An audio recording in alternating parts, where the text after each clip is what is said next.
Northern sector में पिछले कुछ समय में बढ़ी चाइनीज प्रेजेंस से हम सभी अवगत हैं।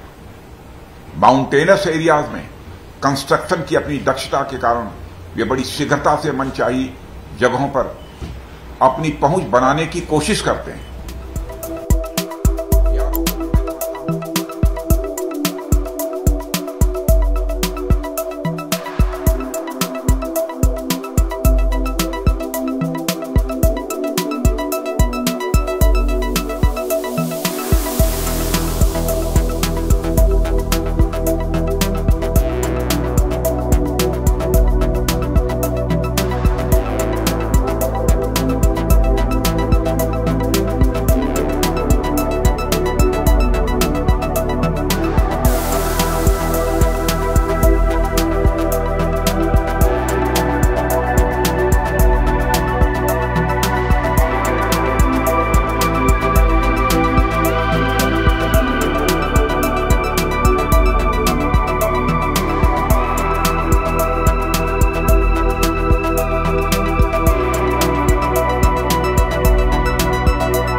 नॉर्दर्न सेक्टर में पिछले कुछ समय में बढ़ी चाइनीज प्रेजेंस से हम सभी अवगत हैं।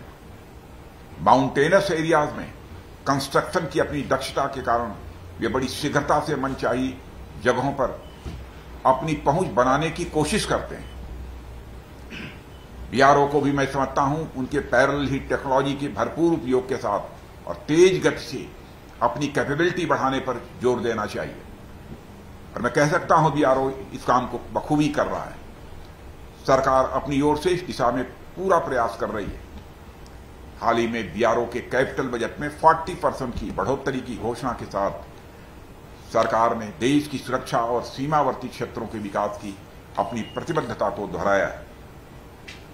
साथियों, सीमावर्ती क्षेत्रों का विकास वहां के आर्थिक विकास के साथ साथ हमारी कॉम्प्रिहेंसिव डिफेंस स्ट्रेटजी का एक मेजर पार्ट है।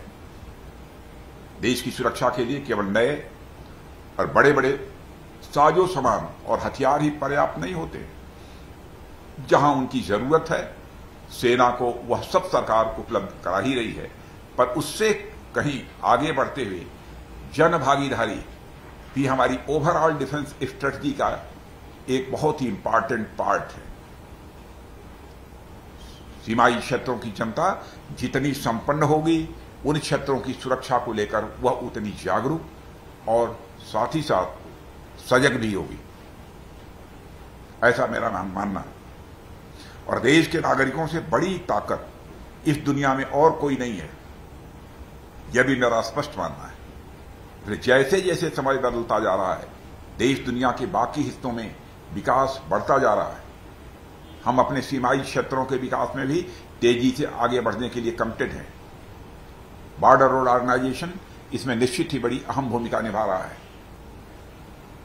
और साथियों, जो लोग हमारी सुरक्षा के लिए दिन रात लगे हुए हैं, जो इस देश की सीमा के संतरी हैं, उनको अधिक से अधिक सुविधाएं उपलब्ध कराना यह हमारी सर्वोच्च प्राथमिकता है।